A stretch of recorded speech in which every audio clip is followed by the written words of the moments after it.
ભાઈ આવે જય જવાન જય કિસાન વાલા ખેડૂત ભાઈઓ અને બહેનો, હું આજે પોરબંદર જિલ્લા કલેક્ટર કચેરીએથી તમારી સાથે દિલથી અવાજ શેર કરી રહી છું.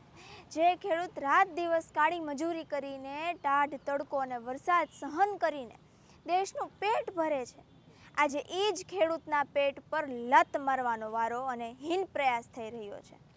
ભારવાડા ગામના અને આપણા એ ખેડૂતો જેઓ વર્ષોથી સરકારી જમીન પર પરસેવો પાડીને ખેતી અને મજૂરી કરે છે અને દેશમાં મોંઘવારી ના વધે તે માટે અનાજ પકવે છે, આજે તેમની જમીનો છીનવી લેવા માટે કલેક્ટર તરફથી સેક્શન 202ની નોટિસો ફટકારવામાં આવી રહી છે.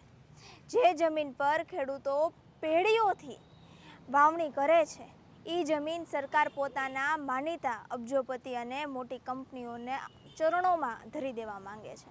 મધર્સ ફાઉન્ડેશન તરફથી અમે આજે કલેક્ટર સાહેબને કાયદાકીય રેગ્યુલરાઇઝેશનની અરજીઓ સોંપી રહ્યા છીએ, પણ મને પૂરેપૂરો ભરોસો અને વિશ્વાસ છે કે તંત્ર આ અરજીઓનો યોગ્ય નિકાલ નહીં કરે અને બંધારણના આર્ટિકલ 14નો સમાનતા અને અધિકારના આ એક્ટનો ઉલ્લંઘન કરશે.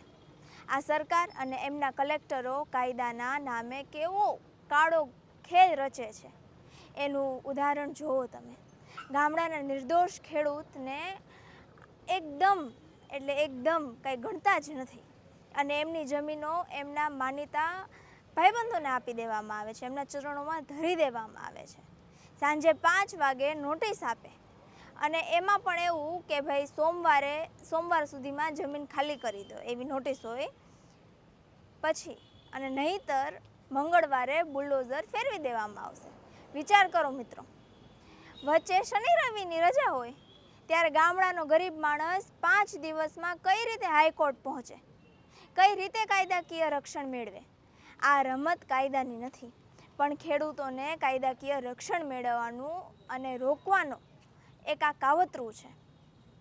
પણ સાંભળી લે આ સરકારી તંત્ર, જો કલેક્ટર સાહેબ ન્યાય નહીં આપે તો મધર્સ ફાઉન્ડેશન અદાલતના દરવાજા ખખડાવશે અને આપણા ખેડૂત ભાઈઓને તેમનો હક અને ન્યાય મેળવીને જ રહેશે.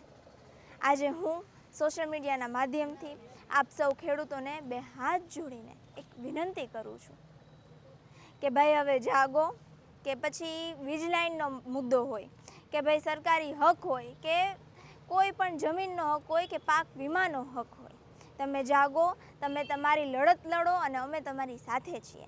આપ સૌએ મને સાંભળી તે બદલ આપ સૌનો ખૂબ ખૂબ આભાર. જય હિન્દ.